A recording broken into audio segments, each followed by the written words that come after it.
So today is the 21st of February and many of the leaves haven't started emerging yet. So I'm going to take you through a lesson on how we deal with our Trident maples. I have shown you on my different tours and walks around the nursery that we literally have scores of large thick trunk maples. All these thick trunk maples have been developed here over the last 20 or 30 years. We sell some occasionally, but for me, much of the enjoyment of bonsai is doing experiments, and I keep growing these more for experimentation than for growing it to sell. So that is part of the fun of bonsai, and I have not lost that fun and pleasure of bonsai yet. I say yet, but I may do one day. Right, if you look at some of these tridents, and some clever people who come to the nursery say that my tridents and all the plants are very, very untidy. Look at that long shoot. That is what? Every bit 4 or 5 foot long. Look at that. That's another shoot. Look at from here to there. 4 to 5 foot long in 1 year. And they say that Chan is that silly fool. What's he doing letting them grow like this? But I'm not as stupid and silly as you think. They are grown for a specific purpose. And they are grown to strengthen the tree. And especially if you want to get a good leader, that's how it's done. I let it grow during the year to strengthen the tree, to feed back into the trunk and the branches. And at the right time, I then prune it. So this is the right time to prune it. I usually let these shoots grow for 1 year and then prune. And during the year, unless it's a finished specimen, I don't always prune them. So let's look at them one at a time. So this particular tree, you're looking at the back, the front is on this side. So these very long shoots, I will prune hard back to the trunk because it's done its work, it's fed into the branch there, so I prune it there. This one also, I will probably prune it there, and that can go forward. So this also, that long 5 foot long shoot, I will prune it back there. While it has been growing, it's helping this to thicken. So I will prune all these long shoots back to begin with.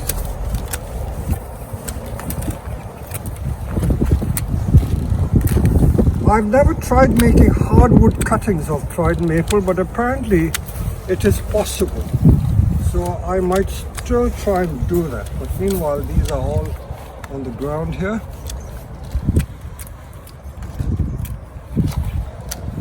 So that's barely taken about 10 or 15 seconds to prune these long shoots. And then we will now come to the secondary or thinner shoots. And I'll prune this tree back to its shape, its intended shape.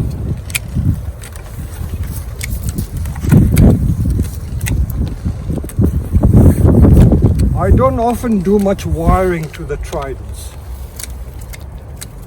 Only if I have to make a branch grow in a particular way, I may even pull it down like that. This one I could probably pull down. So early spring is the time I do this task.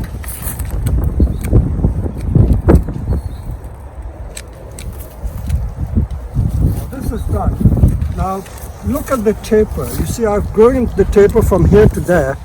And the first cut was made there, then another cut made there, another cut made there, another one made there, and then this one has been allowed to grow because I want to thicken it. I will probably let it grow a little more because until it's thick, I won't cut it. The next cut will be somewhere at this point.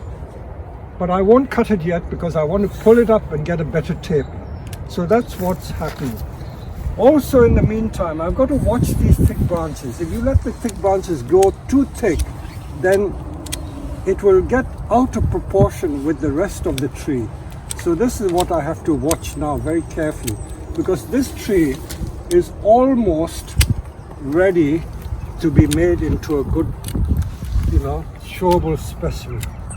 So waiting for the taper, and then this will be almost complete. Now let's look at this one. This one again, I will begin by cutting these very long shoots off. There are not many on this one. Again, every tree behaves in a different way. It's like human beings, they all behave differently. So although they are the same species, they don't always grow identically. There's very little dead or dieback on these trees, which is a good sign. Now again, you see I've been pulling the taper up by letting this grow long. And because this taper is not so good, I will continue to let this grow much taller so that it gets thicker. And when it gets thick enough, I will then cut it down somewhere there. But I won't cut it here just yet, because if I cut it too soon, it won't get a chance to grow and won't get a chance to thicken. So that's that one. Now this is a very interesting tree. I may have shown this to you before. This is one of the tridents. Sometimes some of these tridents do suffer a bit, but it's not completely dead. Although it did come in as a complete tree, if you look at it from this side, look at all that beautiful hollow wood. I'm going to make that a feature of this tree. But the back of the tree is still alive. So the new leader is being grown like that. So I'm going to use this as the front and all these long shoots. Now I can either use it for in-arching, but in this case I don't think I need the in-arching effect. So I'm going to just keep an eye.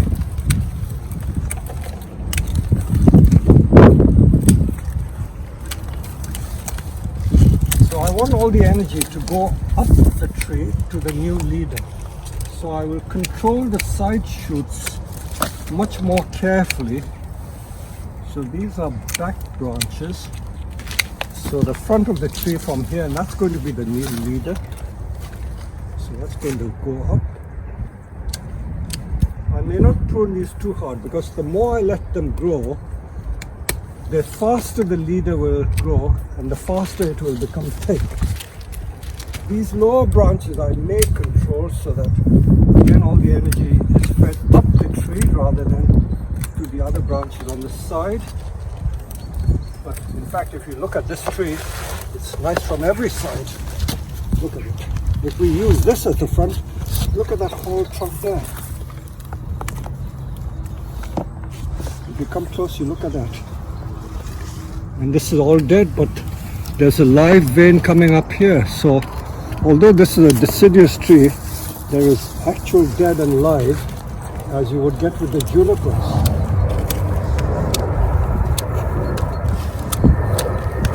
So this tree probably I should train it to go this way. When it's thick enough, I will then cut it off. So that's what I've done to this tree. These are the tridents that we grow from seedlings. See, this is probably a 5 or 6 year old seedling. It grew, you see I made the first cut there and I let it grow. I cut it there. Depends on whether I want to make this a big tree. If I want to make it a big tree, I'll plant it in the ground.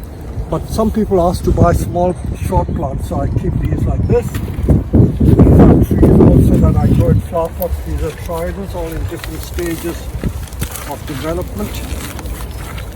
So this is, I think this was an air layering. So I made an air layering at a V junction, so it's going to be a lovely twin trunk, can you see?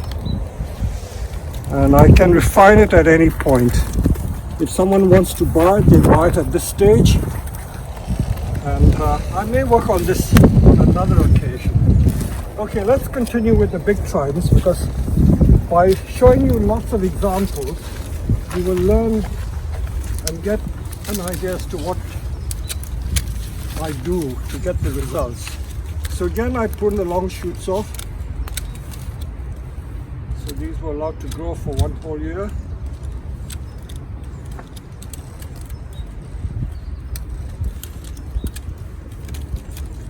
All these long shoots, some of them I don't need these that long. So literally pruning all these long shoots back.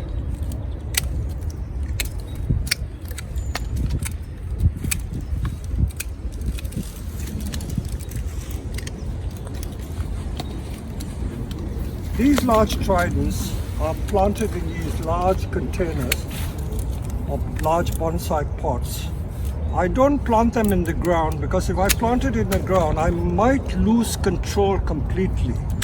They are such vigorous trees that you could easily let them run away and they'll become big trees. If you look at the back there, if you turn around, there are all those tall trees. They're about 5 or 6 twigs. They are about 40 feet or 50 feet high. And they were trying to be collected and not to thicken. And I lost control of them now.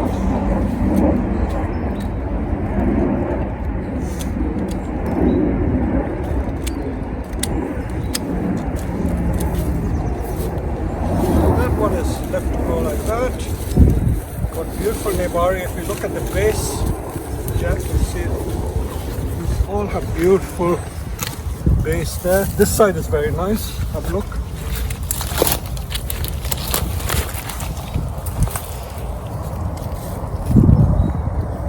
Okay, we now look at one of these. It's another of our tridents that I grew from seed, mind you. This has been grown from seed, and it's probably taken 25 years to get to this stage. So how about that for a twin trunk? So what I'm going to do, that can probably be the leader.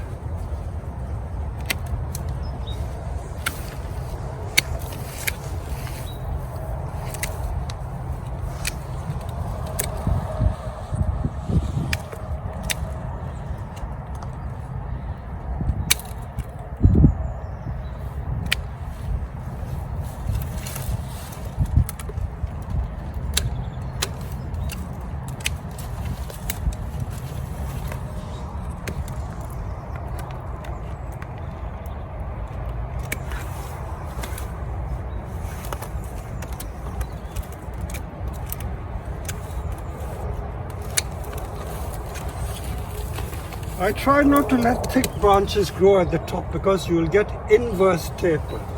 So if they're growing too vigorously, I should remove it. Even this one is getting too thick, I should remove it completely. It may seem a shame, but this is what you got to do. So we want the branches as far as possible to be in proportion with each other. And this growing up could be a new leader, so I'm not worried about that.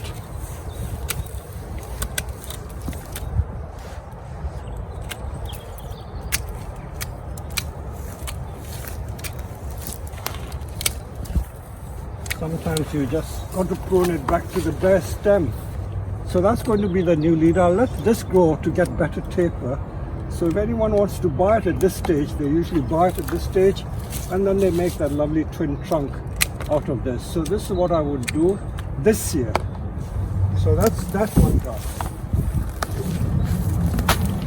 Now let's look at this one again. This one has got lots of these long shoots and long growth. Beautiful base. Look at that base at the bottom. Some die back there.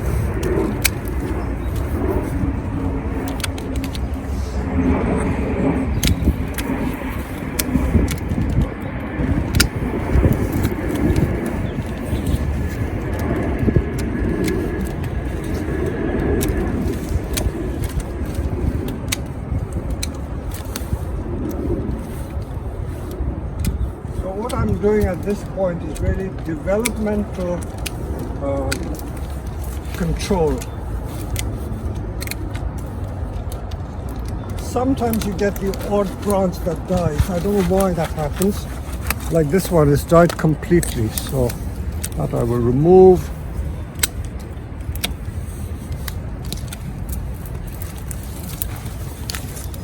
Now you see how the taper has been formed on this one. If you look from this side, see this is the front. So the cut was made there, then another cut made there, then another cut made there, there. And then this is the final apex. I shouldn't let any more grow. If I let these thick ones grow, I will get inverse taper. So I will take these off. Seems a shame, but I have to take it off in case it develops inverse taper. Also, this is very vigorous, so I'm going to probably... that one can be a new leader, so I'll let that go. So you see how I'm thinking. I'm always looking to the future.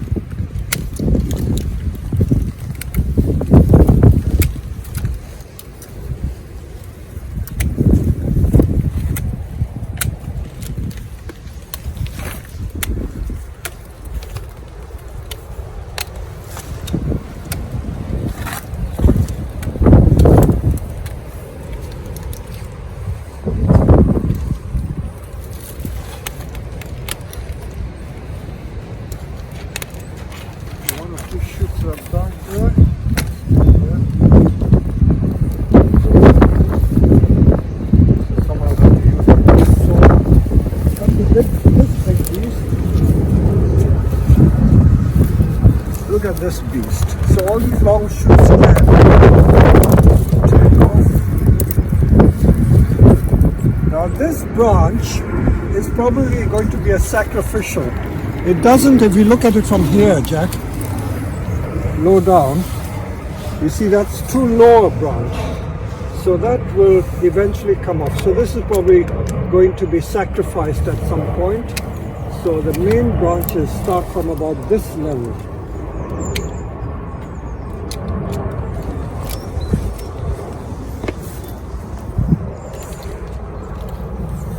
Branches which are springing up I will probably tie down like this because it's very hard to wire them.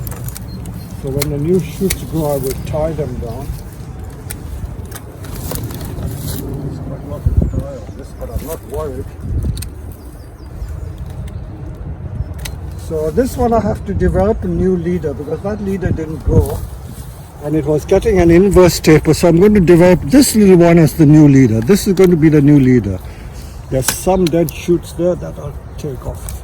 But no matter, Tridents and most deciduous trees, they grow very rapidly.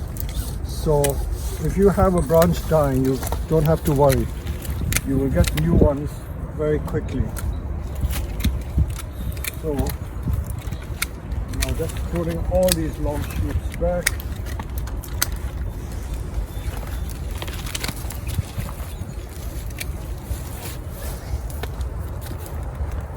Sometimes you got to be so bold that you have to cut all the branches off and start all over again. But if you know how rapidly the tree grows and how healthy the tree is, you shouldn't be worried. It doesn't take very long to get new branches. Many of these branches are only about 10 or 12 years old. The whole tree is probably more than that. The whole tree would probably be about 60, 70 years old. We imported many of these in 1990 and they have been a lifelong experiment doing different things to see what works and what doesn't work. So it's given us a lot of learning experience.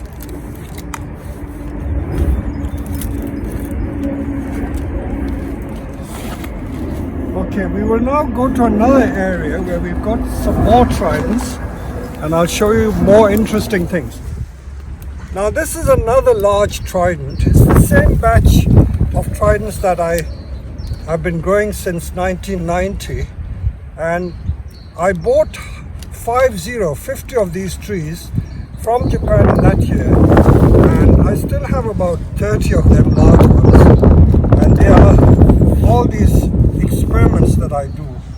This particular tree, if you come close, you can see what I've been trying to do. I use the chainsaw and cut slices in there just to make the wood rot so that I get a hollow trunk. For some reason, the apex of the top of this tree died.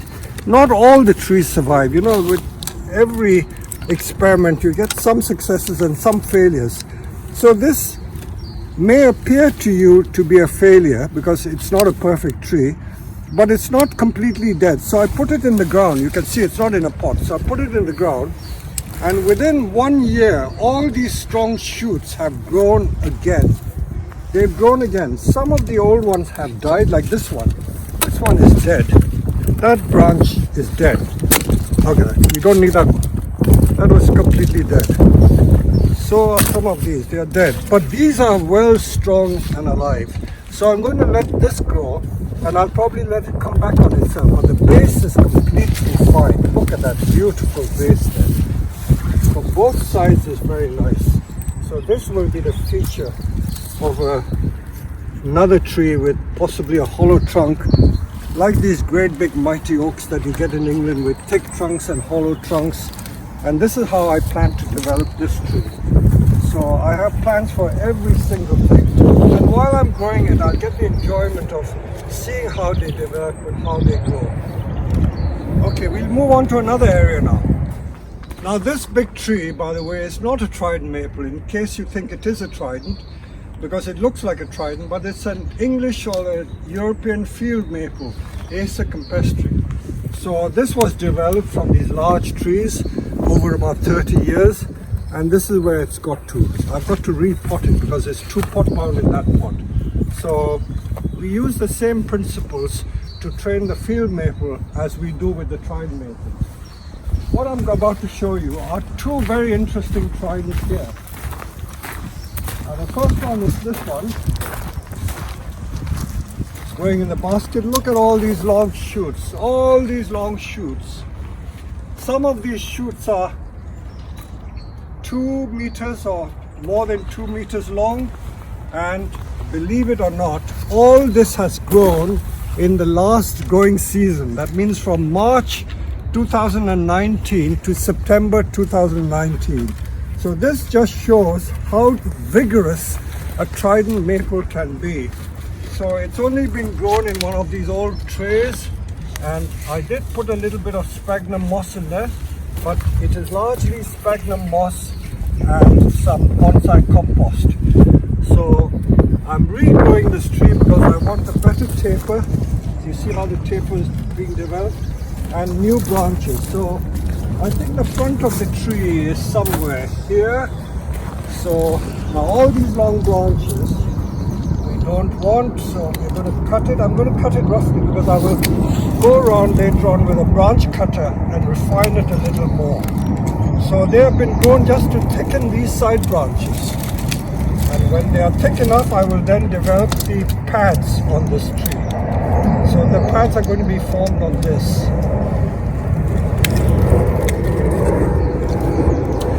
I think the front is nice over here, so this is going to be the front of the tree. And this one I don't need that much. If any of you lived nearby, you could have taken these for hardwood cuttings. But as I said, I've never tried hardwood cutting, so I don't know whether they do grow easily or not. Someone can correct me if they have experience. Now this is helping to thicken the taper, so I won't cut it right back. I'll let it grow a little more. So if this is the front, the taper is here. So perhaps I should do it. I will bring a saw and cut it in a minute. But let's cut the branches first. Now, although I'm talking about trident maples, these principles can be applied to most deciduous species.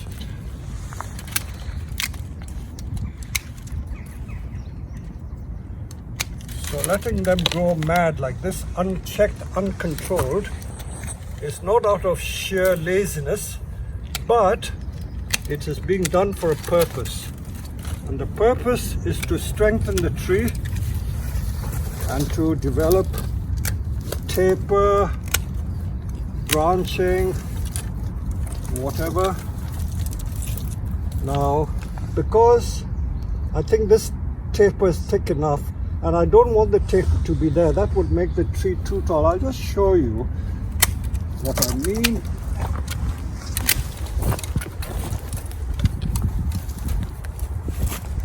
Although these branches are about ½ inch or more thick, the Felco secretary is able to deal with it. So all these branches here, look at all that. I've cut all that off just from one tree. One tree, so I've got it back to there. And I'm now going to have to decide what to do. I could probably hang the thing here, So the taper is going to be here, coming this way. So this is the front. This is going to be the future taper. So I can take a bit of this back. I won't take it right back just yet. Maybe in the summer I will cut it again, because if I cut it too close to there, it may die back and I will lose all the work that I've done. So I always leave a little bit for it to die back to the next growth point. Maybe in the summer I may cut it there and then create the new taper from there. So this is what I've done with this tree. So I've structured the tree and it's going to go into a specimen now. So from this year on I'm going to control it much more carefully. I have one more trident to show you, and this is a very old friend of mine. This is indeed a very, very old tree. The interest of the tree, I will explain to you, is on this side. Okay, if I can ask Jack to come around here. When I purchased this tree, this is the same batch of 50 trees that I got in 1990. The tree ended here, and then it grew a little more over here, and then I made a cut. But for some reason, it started swelling at this point. And what I discovered, it is now probably hidden, the Japanese grower tried to make a root over rock of this tree. If you look carefully, I will show you what I mean. You can see some rock in there. That's a piece of rock. And if you come here, this is another piece of rock here. This is rock. Are you close enough? You can see this is actual rock, and this is rock. So they tried to make this initially as a root of a rock tree, and for some reason they abandoned it. And because it was a root of a rock, it's got this funny bulging effect. And I was never very happy with it, because I just wanted to grow it into a single specimen plant, single specimen tree. So I developed into this lovely taper. So I'll probably stop it there. I won't let it grow anymore because it's big enough. But because it was such a bad inverse taper, I did an experiment about 10 years ago, and I will show you the result of that experiment. If you come closer here, Jack, this part here, all this part was a separate tree. I used a small Trident seedling. I planted it against the trunk there. Can you see the root? These two are roots of one. And I in-arched it here. You can still see a bit of plastic here. This plastic was to prevent the wire biting into it. So I tied it with a piece of wire around the trunk, and I protected it with that plastic mesh. And it has fused in a period of about 10 years. It has fused into the trunk, and I have therefore made a better root base by spreading the roots out that way. Prior to that, it didn't have anything. In fact, you can still see some rock from that root over rock over there. This is a piece of rock. This is the original piece of rock. So I didn't like that root over rock design, so I decided to make a good flare by in-arching a separate tree. I have also tried to do other bits of in-arching. You can't see it so clearly now, but I used to grow these long branches. If I let a long branch grow like this, I don't have anything to show you. You can make it grow, and then you can bring it around, and then you can in-arch it like that, stick it in there, and you'll get a new branch. So I'm just showing the principle. If I get a chance in the summer to do some in-arching, I will show you how to do it. But summer is the best time to do the in-arching. So this tree again, it's virtually at the point of being a complete tree. So I'm now going to start developing the branches in the final run. Probably cut the taper there. And this tree, because the little tree has done its job, this branch is doing nothing. I'll probably cut it over there and then let that be the first branch. Probably take this off. So this will be refined further. So during the year, I will show you how this is done. But meanwhile, a lot of people would again be quite happy to buy this tree as it is, because it's so interesting. But I always emphasize that I don't always like to sell the trees, because I get more enjoyment from just growing it and doing experiments rather than just selling it for money. So this has been a long labor of love developing this tree. So I hope you've learned something from going through these Trident maples with you, and you'll have lots more to learn during the coming year. So thank you very much.